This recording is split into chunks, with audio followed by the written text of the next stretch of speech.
SSC GD constable physical అనేది ఈ August 20th start అయిపోయిన విషయం ప్రతి ఒక్కరికి తెలిసిందే.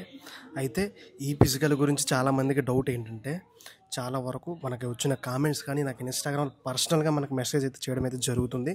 సమ్ డౌట్స్ అయితే గాయస్, ఇప్పుడు ఎస్ఎస్సి జీడీ కానిస్టేబుల్ ఫిజికల్కి వెళ్ళబోతున్న వాళ్ళందరికీ కూడా నేను చెప్పేది ఒకటే, మన యూట్యూబ్ ఛానల్లో మన వీడియోస్ కింద కామెంట్ చేస్తే నేను ఇంకొంచెం ఫాస్ట్గా మీకు రెస్పాండ్ అవ్వడానికి ఛాన్సెస్ అయితే ఉన్నాయి. మీరు ఇన్స్టాగ్రామ్లో పెడుతున్నారు, నాకు ఇన్స్టాగ్రామ్లో నెంబర్ ఆఫ్ పర్సన్స్ మెసేజ్ చేయడం వల్ల ఆ మెసేజ్లో మీ మెసేజెస్ కలిపడం వల్ల నేను చూడలేకపోతున్నాను. కాబట్టిగా మీకున్న డౌట్స్ అన్నీ కూడా కేవలం ఈ వీడియో కింద కామెంట్ చేయండి. మన యూట్యూబ్ ఛానల్లో కింద కామెంట్ చేస్తే నేను ఖచ్చితంగా చూస్తాను, దాని మీద ఖచ్చితంగా ఒక వీడియో చేస్తాను. అయితే ఏంటంటే, రిపోర్టింగ్ ఏ టైంకి ఇవ్వాలి అని మనకి అడిగారు. రిపోర్టింగ్ అనేది సపోజ్ మీకు మార్నింగ్ 6 AM ఇచ్చారు అనుకోండి, మీరు ఒక 1 hour ముందు లేదా 40 minutes ముందు ఉండడానికి ట్రై చేయండి. సో చాలా మంచిది. ఇచ్చిన రిపోర్టింగ్ కంటే ఇంకొంచెం లేట్గా వెళ్తే పరిస్థితి ఏంటి? సో దయచేసి ఈ తప్పు ఎవరు చేయకండి. ఎందుకంటే మనం ఏదైనా సరే, ఎగ్జామ్ అవనే, ఫిజికల్ అవనే, ఏదైనా సరే బోర్డు వాళ్ళు ఇచ్చిన టైం కంటే ఒక 1 hour ముందు ఉండడానికి మనం ట్రై చేయాలి. అలా చేసినట్లయితే ఖచ్చితంగా మీకు ఏంటంటే ఏదైనా చిన్న బెనిఫిట్ ఉంటుంది. అక్కడ ఏంటన్నా తెలుస్తుంది, ఏంటి ప్రాసెస్ ఏంటన్నా తెలుస్తుంది, నెక్స్ట్ ఎంతమంది వచ్చారన్న తెలుస్తుంది, అక్కడ ఫ్రెండ్స్ అవుతూ ఉంటారు. ఏంటంటే వెనక ముందు మీకు ఏంటంటే ముందు ఏమవుతుంది ఏంటన్న విషయం మీరు కొంచెం క్యాచ్ చేయొచ్చు. కాబట్టి ముందుగా ఉండడానికి ప్రయత్నించండి తప్ప రేటుగా అయితే మాత్రం వెళ్ళొద్దు. హైటు వెయిట్ రన్నింగ్ ముందే చెక్ చేస్తారా? సో ఇది ఒక మంచి ప్రశ్న. హైటు వెయిట్ అనేది ఒక్కొక్క సెంటర్లో ఒక్కొక్కలా చెక్ చేయడం జరుగుతుంది. అండ్ మా టైంలో అయితే ఫస్ట్ ఏంటంటే, నార్మల్గా ఫస్ట్ హైట్ చెక్ చేశారు. హైట్ చెక్ చేసి ఎవరైతే హైట్ ఉన్నారో వాళ్ళందరినీ కూడా రన్నింగ్ ట్రాక్లో పంపించడం జరిగింది. చెస్ట్ నెంబర్స్ ఇచ్చేస్తారు మనకి వెళ్ళగానే. మనకు చెస్ట్ నెంబర్లు ఇచ్చాగానే నెంబర్లు వేసుకొని వాళ్ళు బస్సులో ఎక్కించుకొని గ్రౌండ్ అయితే గ్రౌండ్, లేదా రోడ్డు అయితే రోడ్డు తీసుకెళ్ళడం అయితే జరుగుతుంది. సో రన్నింగ్ అయిపోయిన తర్వాత మళ్ళీ హైటు, వెయిట్, చెస్ట్ అనేది మనకి చెక్ చేయడం అయితే జరుగుతుంది. అండ్ కొన్నిసార్లు ఏమైందంటే, ఈ హైట్ అనేది ఫస్ట్ రన్నింగ్ అంటే ముందే చెక్ చేయడం జరుగుతుందండి. ఎందుకంటే కొంతమంది 170 centimeters ఉండరు, కొంతమంది 168, 167 centimeters ఉంటారు కదా.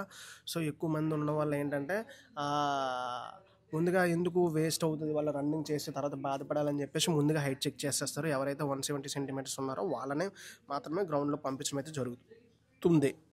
మనకి రన్నింగ్ గ్రౌండ్లో ఉంటుందా లేదా రోడ్డు మీద ఉంటుందా అని మనకు కొంతమంది అడిగారు. ఒక్కొక్క ఏరియాలో ఒక్కొక్కలా ఉంటుంది బ్రదర్. ఇప్పుడు వైజాగ్ స్టీల్ ప్లాంట్ చూసుకున్నట్లయితే మొత్తం మీకు రోడ్డే ఉంటుంది.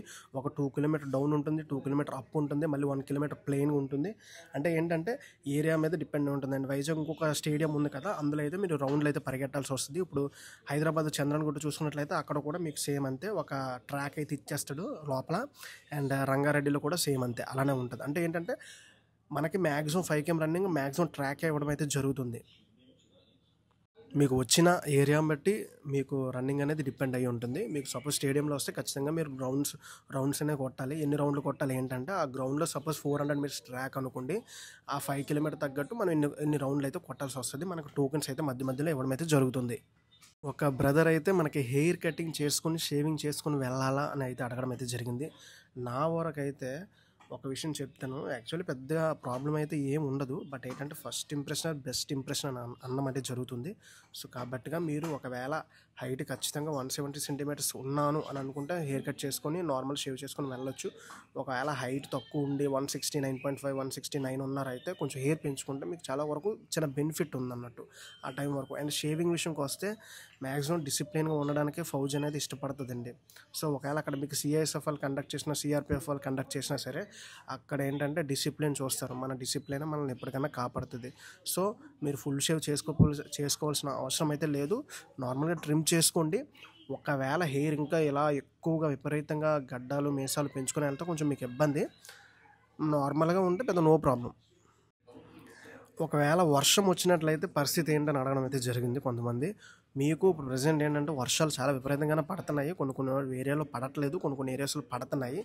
మీకు ఇచ్చిన టైం బట్టి ఒకవేళ ఇన్కేస్ వర్షం పడిందంటే ఒక 1 hour అలా కూర్చోబెట్టేస్తారు. లేదా ఇంకొక 1 hour అలా వర్షం అంటే అంటే ఏంటంటే అక్కడ వర్షం అనేది ఎక్కువ పడిందంటే మీకు అలా లేట్ చేసి అలా కూర్చోబెట్టేస్తారండి. మీకు ఇంకొక విషయం, ఎంత లేట్ చేస్తే మీకు అంత లాస్ అయిపోతారు మీరు ఎనర్జీ. ఎందుకంటే మార్నింగే మీరు ఏం తినరు, మహా అంటే ఒక అరటిపండు తింటారు లేదా కొన్ని ఫ్రూట్స్ తినేసి వెళ్తూ ఉంటారు.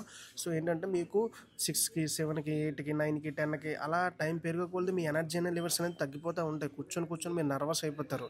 సో మీకు త్వరగా అయిపోవడానికే ట్రై చేయండి మీకు. కాబట్టి ఫస్ట్ బ్యాచ్లో ఉండడానికే ట్రై చేయండి. అండ్ ఇంకొకటి ఏంటంటే ఇండియన్ ఆర్మీ రన్నింగ్ వచ్చేసి ఒకసారి 300 మందిని వదులుతారండి. ఇది ఎస్ఎస్సి జీడీ కానిస్టేబుల్ అలా కాదు.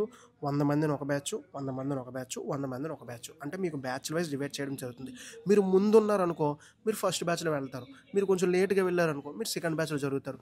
ఇంకొంచెం లేట్గా వెళ్ళారనుకో మీరు థర్డ్ బ్యాచ్లో కూడా పడే అవకాశాలు అయితే ఉన్నాయి. కాబట్టి ముందుగా వెళ్ళిపోతే మీరు ఫస్ట్ బ్యాచ్లో వెళ్తే మీకు ఎనర్జీ ఉంటుంది, మీరు కాన్ఫిడెన్స్గా ఉంటారు, మీరు ఈజీగా రన్నింగ్ కూడా కంప్లీట్ చేసొచ్చు. వర్షం పడినా ఏది పడినా ఇంకా అది తర్వాత దేవుడికే ఎరక. ఒకవేళ విపరీతంగా వర్షం పడిపోయిందంటే అది మీ బ్యాడ్ లక్ అని చెప్పవచ్చు. మిమ్మల్ని అలానే కూర్చోబెట్టేస్తారు. ఖచ్చితంగా ఆ రోజు మీరు కంప్లీట్ చేసి మిమ్మల్ని అయితే పంపించడం అయితే జరుగుతుంది. అది ఏ టైం అయినా ఏ సమయమైనా సరే. సో ఆ రోజు వర్షం పడకుండా ఉంటేనే బెటర్. ఇన్కేస్ మీరు పరిగెట్టిన తర్వాత వర్షం పడితే మీకు చాలా వరకు కొంచెం బెనిఫిట్, చిన్న చినుకులు పడితే మీకు ఎనర్జీ అనేది డ్రాప్ అవ్వకుండా ఉండడం అయితే జరుగుతుంది. ఫిజికల్కి మార్క్స్ ఇస్తారా ఇవ్వరని అడుగుతున్నారు. ఫిజికల్కి ఎస్ఎస్సి జీడీ కానిస్టేబుల్కి ఎటువంటి మార్క్స్ ఉండవండి. ఇప్పుడు స్టేట్ కానిస్టేబుల్కి ఫిజికల్ అనేది మార్క్స్ అయితే ఇవ్వడం అయితే జరుగుతుంది. అండ్ నెక్స్ట్ ఇండియన్ ఆర్మీకి ఫిజికల్కి మార్క్స్ అయితే ఇవ్వడం అయితే జరుగుతుంది. బట్ ఎస్ఎస్సి జీడీ కానిస్టేబుల్కి మాత్రం ఎటువంటి మార్క్స్ కూడా మీకు ఇవ్వడం అయితే జరగదు. మీరు ఒకవేళ ఎన్ని నిమిషాలు కంప్లీట్ చేసినా సరే, 24 నిమిషాల, 22 నిమిషాల, 18 నిమిషాల, 15 నిమిషాల, ఎన్ని నిమిషాలు కంప్లీట్ చేసినా సరే మీరు 5 km రన్నింగ్ పాస్ అనే రాస్తారు తప్ప మీరు ఎన్ని నిమిషాలు కంప్లీట్ చేస్తారు, మీకు ఇన్ని మార్క్స్ అని చెప్పేసి మీకు సర్టిఫికేట్ అయితే ఇవ్వరు. సో కాబట్టిగా ఉన్న టైంలో మీరు ఎక్కువ ఆవేశపడిపోకుండా జాగ్రత్తగా కాళ్ళు చేతులు జాగ్రత్తగా చూసుకోండి. పక్కన కింద పడ్డామంటే తొక్కేసి కూడా వెళ్ళిపోయే ఛాన్సెస్ అయితే ఉంటాయి. సో కాబట్టిగా ఇప్పుడు ఎస్ఎస్సి జీడీ ఫిజికల్కి వెళ్ళబోతున్న తమ్ముళ్ళందరికీ చెల్లెళ్ళందరికీ నా తరపు నుంచి మరొకసారి ఆల్ ది బెస్ట్. కంగారు పడాల్సిన అవసరం అయితే లేదు. మీరు ఖచ్చితంగా ప్రాక్టీస్ చేశారు కాబట్టిగా మీరు మీ కాన్ఫిడెన్స్తో నిలబడండి, స్ట్రాంగ్గా ఉండండి. ఖచ్చితంగా మీ రన్నింగ్ అయితే కంప్లీట్ అయిపోతుంది. గుర్తుపెట్టుకోండి, ఒక 10 మంది ముందు వెళ్ళిపోతున్నారు, నాకంటే 2 ముందు ఉన్నారు, నాకంటే 4 ముందు ఉన్నారు అని చెప్పేసి మీరు గట్టిగా స్ప్రింట్ కొట్టేసి పక్కలో నొప్పి వచ్చేసి, కడుపు నొప్పులు వచ్చేసి, నెక్స్ట్ యాంకిల్ పెయిన్స్ వచ్చేసి అంటే మీరు ఆగిపోతారు. సో మీకు ఒక టైమింగ్ ఉంటుంది. 1 కిలోమీటర్ రన్నింగ్ ఇలా ఇన్ని నిమిషాలు కంప్లీట్ చేయాలి, 2 కిలోమీటర్ రన్నింగ్ ఇన్ని నిమిషాలు కంప్లీట్ చేయాలని ఆ టైం ప్రకారం మీరు ఫాలో అవ్వండి. ఆటోమేటిక్గా మీరు టార్గెట్ అనేది చేరుకోవడం అయితే జరుగుతుంది. అండ్ వాచ్ అలౌ చేస్తారా? ఖచ్చితంగా అలౌ చేస్తారు. మీకు ఎటువంటి ప్రాబ్లం ఉండదు. మీరు ట్రాక్ ఇంటి దగ్గర ఎలా పరిగెట్టారో అలానే పరిగెట్టండి, నో ప్రాబ్లం. కానీ ఏంటంటే కొంచెం ఎనర్జీ అనేది కొంచెం ఇంటికాడ ప్రాక్టీస్ చేసిన దానికి మనం చేసే పర్ఫార్మెన్స్కి కొంచెం ఎక్స్ట్రా ఉండాలంటారు కదా.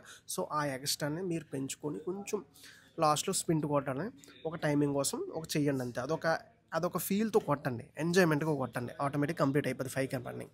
సో ఇంకేమైనా డౌట్స్ ఉంటే కింద కామెంట్ చేయండి. అండ్ అలాగే అమ్మాయిలకి కూడా ఆల్ ది బెస్ట్ సిస్టర్స్. చాలామంది మెసేజ్ పెడుతున్నారు కదా, మీరు కూడా ఏమైనా డౌట్స్ ఉంటే కింద కామెంట్ చేయండి. మనం నెక్స్ట్ వీడియో చేద్దాం. Thank you. జై హింద్.